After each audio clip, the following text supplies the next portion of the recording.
Hi, I'm Carl Lennartson, and welcome to Music Theory 101 Staff Notation. Please note that each video in this series builds off each other. If you haven't seen the previous video on the basics of rhythmic construction, I highly recommend that you go back and watch that first. Today, we'll be exploring how musical pitch is notated in Western music. In Western music, pitch is defined by the first 7 letters of the English alphabet: A, B, C, D, E, F, and G. This sequence of letters is cyclical. In other words, once you reach the note G, the alphabet wraps back around to the note A. There is no note H, I, J, K, etc. Now that we've defined our musical pitches with the letters A through G, we need a place to put them. To do this, we'll use what's known as the staff.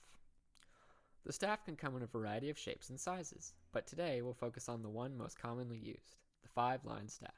As the name implies, the 5-line staff has 5 lines. You'll also notice that between each line is a space, for a total of 4 spaces. These lines and spaces are where our musical pitches will live. As with the musical staff, there are a variety of clefs in all shapes and sizes. Today we'll focus on the 3 most commonly used: treble, bass, and neutral clef. As their names might suggest, treble handles all pitches on the higher side, bass clef handles all pitches on the lower side, and neutral clef, sometimes referred to as percussion clef or rhythm clef, handles all non-pitched material. First, let's go over how each clef is drawn and visually represented. To create the treble clef, begin above the staff and draw the letter J through the staff, ending in the space below the staff. Next, start at the top of the J we just drew and draw a half circle to line 4. Now continue this line to draw another half circle from line 4 all the way to line 1. Finally, continue to circle up to line 3 and curl around, finishing on line 2. To create the bass clef, draw a dot on the 4th line. From the dot, draw an ear-shaped curve to the top line and then down to the bottom line. Finally, add 2 dots on either side of the 4th line next to the curve that we just drew. To create the neutral clef, simply draw 2 parallel lines from the 4th line to the 2nd line. If we put the treble and bass clef together, we can create what's known as the grand staff. The grand staff is simply 2 5-line staves stacked on top of each other with a small space in between them. The top staff contains the treble clef, and the bottom staff contains the bass clef. From here, we can begin to assign the musical notes to their places. There are 2 schools of thought on how to navigate note recognition on the grand staff. The first is through a set of acronyms for each of the lines and spaces for each clef, and the other is called the landmark system. Let's look at the acronym system first. The acronym system is quite simple. Each clef, treble, and bass receives one acronym for the notes that live on the lines and the notes that live on the spaces. For treble clef, the notes on the lines are E, G, B, D, and F, with the acronym "Every good boy deserves fudge." The spaces spell out the word face. For bass clef, the lines are G, B, D, F, and A, with the acronym "Great big dogs fight animals." The spaces are A, C, E, and G, and use the acronym "All cows eat grass." This is how most people are usually taught to read pitch. However, there is a more efficient way to navigate the grand staff. This is called the landmark system. The landmark system gives a set of guide notes that can be used to help quickly identify any given pitch. Rather than memorizing every line in space, we simply use 9 guide notes. From there, we can count up and down the musical alphabet as necessary. The first note is middle C and can be found in the middle of the grand staff, between the treble and bass clef. You'll notice because of its location, middle C is not on either of each staff's 5 lines or 4 spaces. Instead, it rests on what we call a ledger line. Ledger lines simply extend the range of the staff up or down to include notes that would otherwise not fit. Now that we've found our first landmark, middle C, we can find our next landmark, treble G. Treble G can be found on the 2nd line of the treble clef staff. You'll notice that the treble clef creates a little bullseye on this line. You can use this to quickly identify where treble G is located. After treble G, the next guide note is bass F. Bass F can be found on the 4th line of the bass clef staff.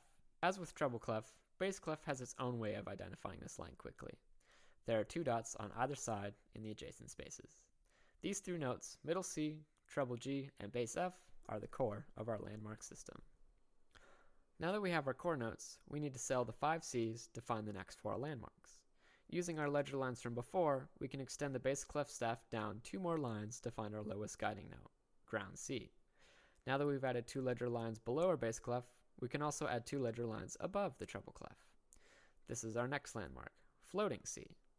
The next C, which is known as treble C, can be found in the treble clef on the 3rd space, just above our treble G. The final C is known as bass C and can be found in the bass clef on the 2nd space, just below bass F. Now that we've sailed the 5 Cs, there's just 2 more landmarks to find. The first is floating F, which can be found on the top line of the treble clef staff. The other is ground G, which can be found on the bottom line of the bass clef staff. Now that we've found all our landmarks, we can see that we have 2 ground notes, C and G, 2 bass notes, C and F, 2 treble notes, G and C, and 2 floating notes, F and C. The note that connects the 2 staffs together is middle C. You may also notice that the entire landmark system mirrors itself across middle C.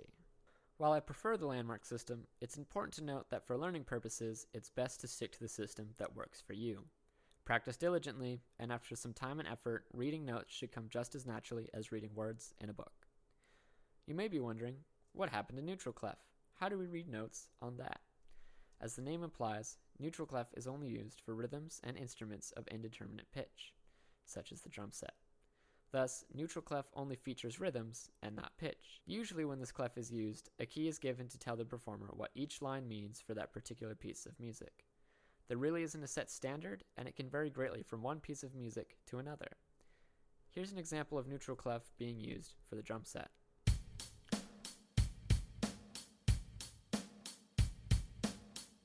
Finally, let's look at 2 4-bar pieces for treble and bass clef, using both the notes we learned today and the basic rhythms we discussed in the previous video.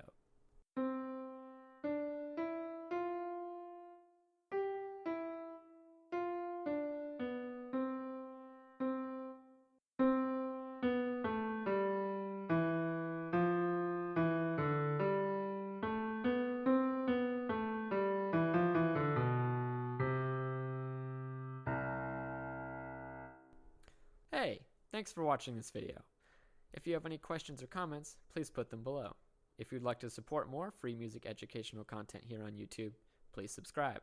Thanks for watching, and as always, have a nice day.